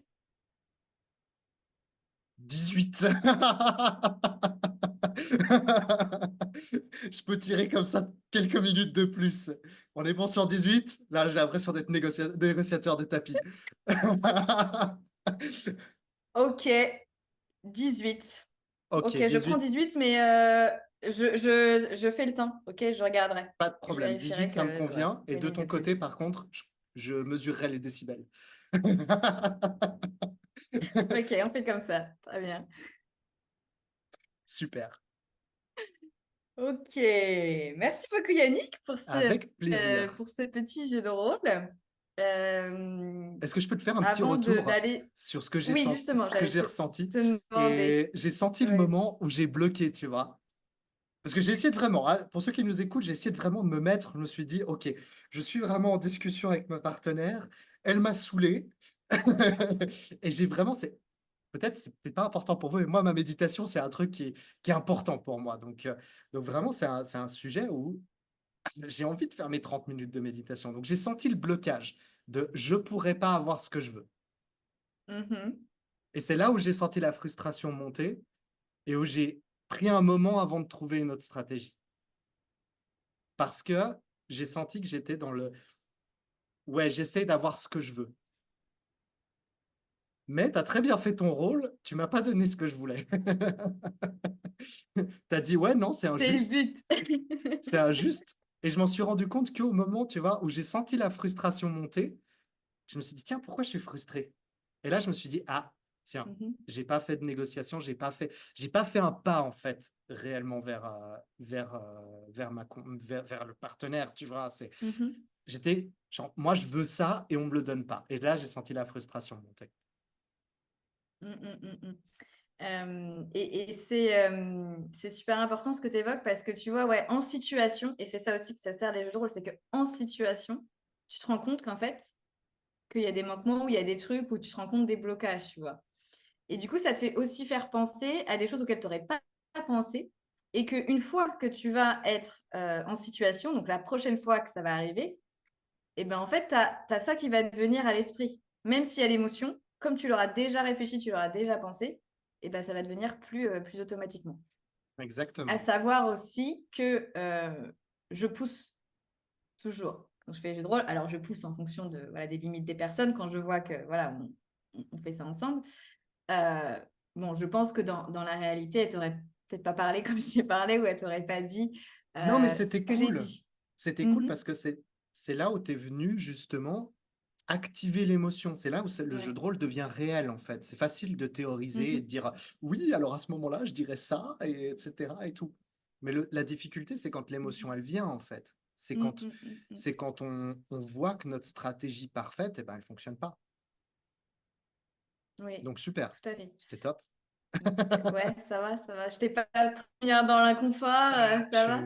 je pense que je suis traumatisé pour quelques semaines, mais Si vous voulez avoir des nouvelles de Yannick d'ici les semaines qui viennent, hein, dites-les nous, hein, on vous dira s'il va toujours bien. En tout cas, oui, donc pour venir un petit peu, donc, ce qu'on va, alors je vais pas analyser en détail tout ce que tu as dit, mais déjà juste pour résumer un petit peu par rapport à la manière dont les choses se sont déroulées. Donc, tu as commencé, on retrouve, enfin, je vais dire très bien, c'était pas, je vous donne pas des bonnes notes ou des mauvaises notes, hein, mais c'est juste que ça correspond à ce qu'on s'est dit sur le jeu, l'émotion et l'empathie. Euh, et de bien prendre en compte, donc dès le début, voilà, tu as annoncé tout. Je trouvais que tu étais très posée aussi quand tu l'as. Alors, bon, de base, Yannick, hein, si vous nous écoutez depuis un moment, vous voyez que Yannick, quand il parle, il est aussi. il est pas osé. Enfin, moi, je trouve, posé. Mais là, tu vois, enfin, jusqu'au blocage, on n'a pas senti. Enfin, t'as pas transmis l'agressivité, tu vois, ou en tout cas l'énervement. Donc, le fait aussi, ça, c'est super important aussi, c'est la manière dont on dit les choses, le paraverbal, on appelle ça, ça joue aussi. Si tu m'avais dit ça, mais en mode agressif, ça n'aurait pas le même effet. Hein. Non. Euh, Moi, j'aurais pu monter aussi dans l'agressivité. Donc, ça, c'est aussi important. Euh, Ce que tu as essayé de faire aussi, c'est de trouver un compromis, en fait. Et là, c'était sur la négociation. Voilà, après, à un moment, on a été, j'ai l'impression d'être un vendeur de tapis, mais ça, c'est aussi un élément qu'on retrouve, enfin, important. Alors, à nouveau, ça va dépendre de qu'est-ce qui est négociable ou pas pour vous. Ouais, Parce que comme on est bien d'accord que l'affirmation de soi, c'est je respecte aussi mes besoins.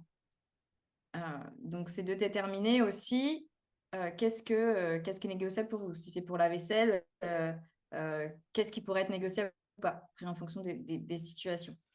Euh, mais en fait, tu as fait ce pas-là vers la personne de proposer, en fait, ça t'a proposé une solution et tu lui as demandé si elle lui convenait ou pas. Euh, et ça, c'est aussi important parce que l'idée, c'est qu'on co-construise ensemble, finalement, la solution. C'est-à-dire que c'est pas, bah, on va faire comme ça, moi, je t'impose. C'est OK, je peux te proposer ça. Tu as aussi demandé, il me semble, si elle avait quelque chose à proposer. Euh, et de co-construire ensemble. Pour que ça vienne des deux. Et comme ça, les deux personnes vont plus accepter, on va dire, la solution. Et ça convienne, pour que ça convienne aux deux. Donc ça, tout c'est à fait. aussi un élément important donc dans la négociation et le compromis à nouveau en fonction de ce qui est négociable ou pas pour vous, en fonction du contexte Mmh. dans lequel vous êtes. Et ça, c'est quelque chose aussi que vous pouvez penser en amont. Là, si tu sais que, en plus, si on est sur l'empathie, donc voilà, on essaie de projeter, de s'imaginer bah, qu'est-ce qui pourrait être difficile pour la personne, de penser déjà à une proposition de solution. Alors, pas nécessairement de la proposer tout de suite, mais en tout cas d'avoir en tête, comme ça, si on sent que ça rame un peu, euh, de la proposer. Donc, à nouveau, pour se préparer, pour préparer ton cerveau. Est-ce que sur ce que j'ai dit, là, tu as des choses sur lesquelles tu veux rebondir ou... Euh, ouais, j'ai trouvé intéressant, en fait. Je vais parler juste de l'émotion, en fait, que j'ai ressentie et de l'importance, en Ouais. fait, de trouver l'équilibre, en fait, entre ces émotions, justement. Parce que si on restreint complètement, on essaie d'éviter cette émotion de frustration au moment où on discute, je pense que j'aurais pas eu le message. Le message, c'est: ma stratégie actuelle, elle fonctionne pas. Je suis en train de faire quelque chose qui va pas. L'émotion, elle est venue là, à ce moment-là, en se disant: frustration, ça m'emmerde. Et c'est et moi, ce que j'ai beaucoup appris justement dernièrement dans la manière de connecter avec mes émotions, c'est ça, c'est que c'est des messages.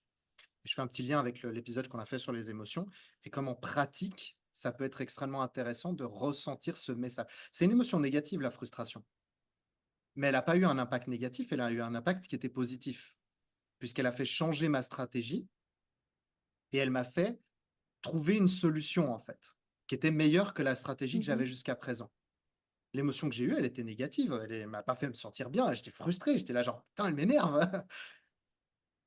Pourtant, c'est le petit message qui m'a dit genre: «Ce que tu fais, ça va pas. Il y a un truc qu'il faut changer. Il y a une manière de faire là, il faut que tu essayes autre chose». Et en fait, c'est intéressant comme, nos émotions, nos trucs, si on les suppresse pas ou si on n'en est pas complètement on les laisse pas genre si j'étais rentré dans la frustration et que j'avais laissé faire n'importe quoi, on serait rentré dans un conflit. Parce que je serais resté Mm. buté sur: «Moi, je veux ça et tu me le donnes pas». Mm. Si je l'avais évité complètement, j'aurais continué d'essayer d'être dans le truc, de réexprimer, de réexprimer, de réexprimer. Tu aurais rien compris, il y aurait pas eu communication. Et en fait, c'est en écoutant le message de frustration, en agissant dessus consciemment parce que je me suis dit: «Tiens, la stratégie est pas la bonne», que là, on a un débouché positif. Donc c'était juste pour faire le lien avec l'épisode si Mhm. vous n'avez pas écouté l'épisode sur les émotions, comme écouter des messages et avoir une bonne, en tout cas là sur le moment, j'ai réussi à avoir une pas trop mauvaise régulation émotionnelle, et ben, on peut réussir Mm. à avoir une sortie qui est positive malgré une émotion négative. Mm. Mm. Mm. C'est intéressant de voir ça.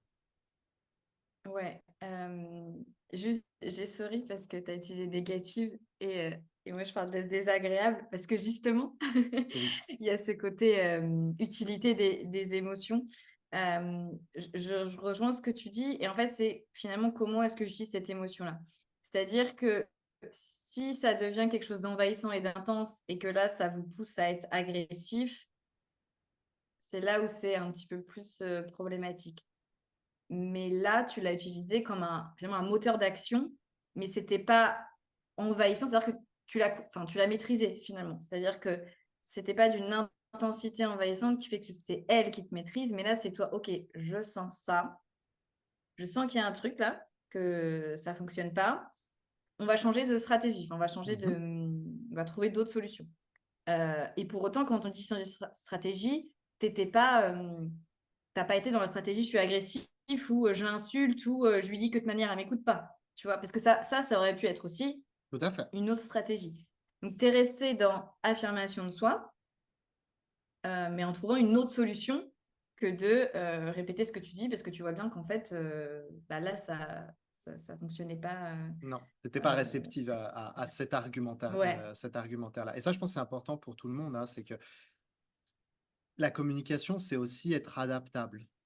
C'est aussi Mm. et c'est pour ça que c'est hyper important d'essayer déjà d'écouter la personne en face, parce qu'en écoutant les retours que tu me faisais et pas en étant juste dans les émotions, ça m'a permis de comprendre que le message passait pas, que ce que j'essayais de communiquer, tu étais pas d'accord. Voilà. Il y a un désaccord, il y a un feedback qui est pas celui que je recherche. Donc c'est Mhm. là où on a besoin d'être adaptable, on a besoin de changer de manière de communiquer. La communication elle est empathique, en fait, c'est important de communiquer pour la personne à qui on veut faire passer le message, pas pour nous-mêmes. C'est-à-dire que c'est pas si les mots que vous sortez, il faut pas y être trop attaché en fait à la manière dont on veut communiquer le message. Si on communique avec un enfant de 5 ans, c'est pas pareil que comme si on communique avec, Mmh. une personne qui en a 80. C'est à nous de nous adapter si on veut être bien compris et donc de changer de stratégie et donc d'essayer 3 fois, des choses différentes. Si celle-là, elle avait pas marché, peut-être que j'aurais dû en essayer encore une autre jusqu'à ce qu'on Mmh. essaye de qu'on arrive à se comprendre un petit peu. Donc je pense que c'est important d'avoir le feedback, de l'autre personne. Mmh. Tout à fait. Et au bout d'un moment, en fait, peut-être que, la conversation, bah, il y a besoin de la terminer, en fait. Parce que parfois, C'est on vrai. arrive un peu sur une dead end, oui, c'est ça. Mmh mh. Enfin, il y a pas de compromis, en fait. Les 2, voilà, c'est compliqué dans ces cas-là et puis là, du coup, plus on va «ramer» entre guillemets, plus les émotions peuvent venir. Dans ces cas-là, c'est, d'arrêter un moment la conversation si vous sentez vraiment que, bah, là, c'est compliqué. Et puis de prendre un temps, chacun de son côté pour réfléchir et revenir dessus Comment tu l'arrêterais si cette nécessaire. discussion? Pour être dans le Hem, concret? Bah, de dire que, bah, là, je vois que on n'arrive pas à se mettre d'accord, on n'arrive pas à trouver un compromis. C'est vraiment important pour moi quand même de pouvoir faire la méditation. Je pense que, voilà, on pourrait peut-être réfléchir chacun de notre côté pour essayer de voir, eh bien, si on peut trouver un compromis. On peut en reparler demain ou après-demain, de prendre le temps, pour, que ça convienne à tous les 2. Donc en fait, tu réutilises en fait à peu près la même construction Ouais, pour communiquer encore une oui, fois, le fait que la discussion ne va nulle part aujourd'hui et qu'on a besoin de prendre un petit moment pour, donc c'est exactement. important, hein, cette règle en fait finalement elle est Mmh, assez, on peut la réutiliser, réutiliser même si on voit qu'à un moment ça a pas marché, ça peut être aussi une bonne manière de décaler la discussion et de ça. Ah oui, hyper intéressant. mmh, mmh, mmh.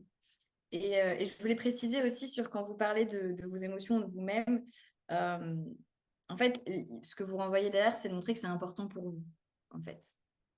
Et si la personne en face, elle vous aime ou elle a l'affection pour vous, elle va s'en préoccuper de ça, en fait. Mmh mh. Et donc, elle va essayer aussi d'être dans une démarche de compromis. Et si elle voit que vous prenez aussi en compte enfin, ses besoins ou ses problématiques, on peut construire quelque chose dessus.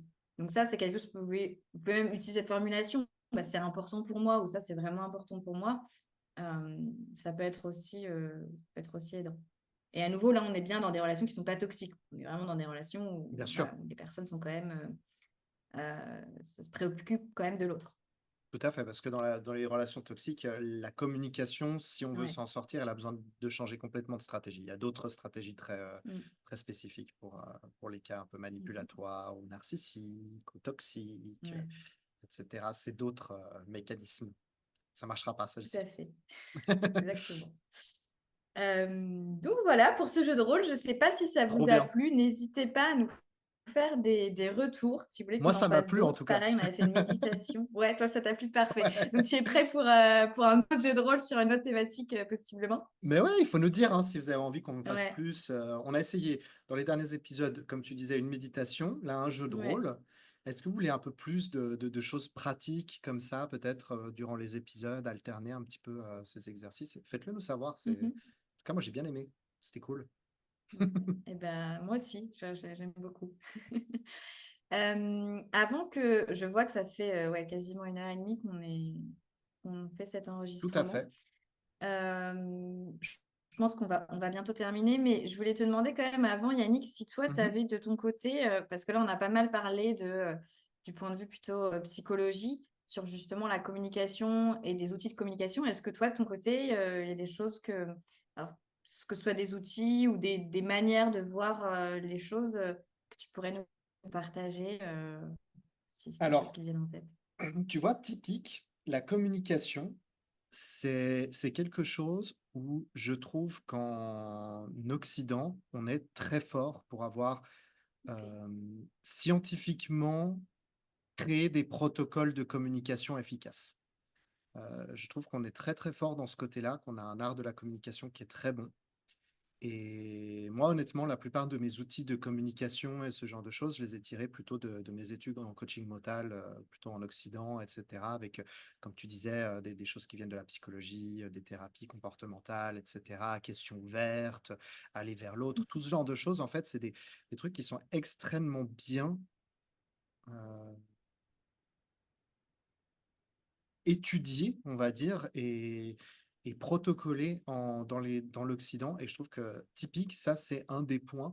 Moi, je suis pas full, je dis pas, l'Est, c'est génial, il faut tout prendre de là-bas, etc. Je pense qu'il y a des choses où on a chacun des endroits où on est meilleur que d'autres, on a plus pris le temps d'aller creuser, etc. Et typique, la communication, je trouve que c'est un des points où on est très, très fort en Occident. Cela étant, je pense qu'il y a des choses qu'on peut aussi faire sur des points de vue méditatifs, etc., pour améliorer ses comportements, enfin ses communications. Et justement, c'est sur nos propres comportements. C'est-à-dire que pourquoi est-ce que j'ai pu réagir aussi rapidement à ma frustration et changer de stratégie, etc. C'est, à mon avis, et ça c'est mon point de vue personnel, c'est parce que j'ai pris beaucoup de temps à étudier comment je fonctionne. Comment j'ai étudié comment je fonctionne? J'ai pris beaucoup de temps à faire de l'introspection à travers la méditation, à travers ce genre de choses, pour reconnaître mes émotions, pour reconnaître quand est-ce que je rentre dans un comportement automatique, pour reconnaître quand est-ce que je suis en tort ou je dois modifier mon comportement, etc., ou quand est-ce qu'il y a quelque chose qui monte en moi. En fait, c'est dans la capacité à augmenter notre perception et notre perception de nous-mêmes et notre connaissance de nous-mêmes, c'est là où je pense que les outils méditatifs sont extrêmement intéressants. Donc, c'est pas forcément dans la communication, mais c'est pour une préparation à communiquer correctement. Si nous-mêmes, on est un bon véhicule, on est un véhicule qui est sain, qui a une bonne gestion mentale, de son mental, qui a cultivé un petit peu ces choses fondamentales, où là, l'Est est extrêmement efficace à travers la cultivation de soi, de nos propres regards sur nous-mêmes et ce genre de choses, eh ben, je pense que ça nous prépare à être un bon communicant et à utiliser les outils qu'on a en Occident, etc.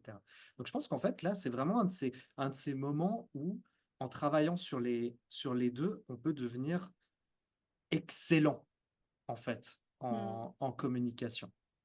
Je sais pas si ça répond à ta question. Ok. Si, si, si.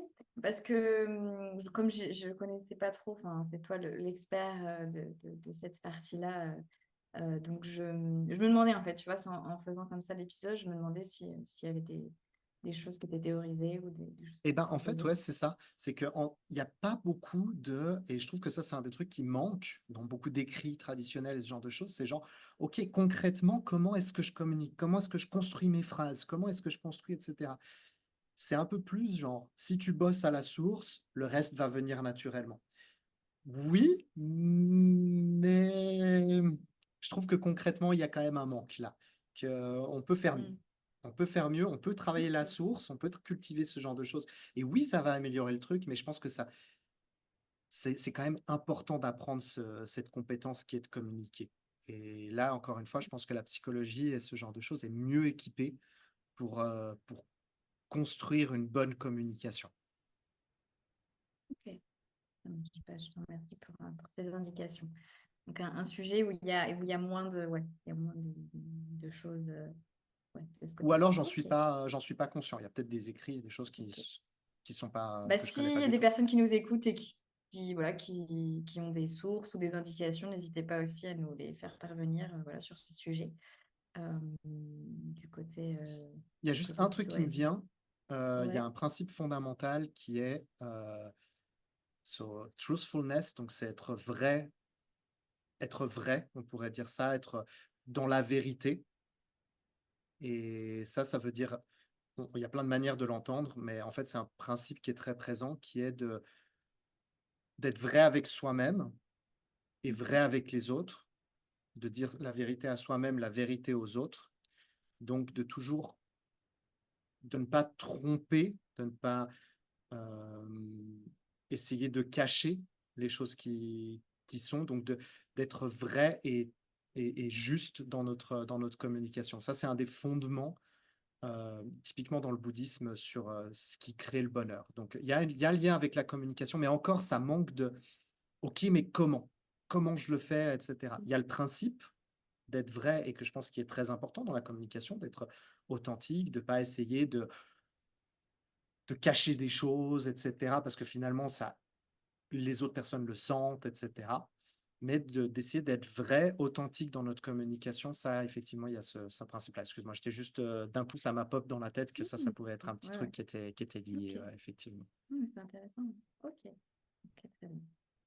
Donc, peut-être dans les années à venir, je sais pas, peut-être qu'il y aura des choses qui vont venir et qui vont être théorisées. OK, super. Je suis en train de penser, Mmh. on n'a pas fait la petite mission. C'est quoi la petite mission, Et on n'a pas fait la petite mission. Bah et aujourd'hui? on l'a, non? Moi, je l'ai. Moi, vous faites ce que j'ai fait.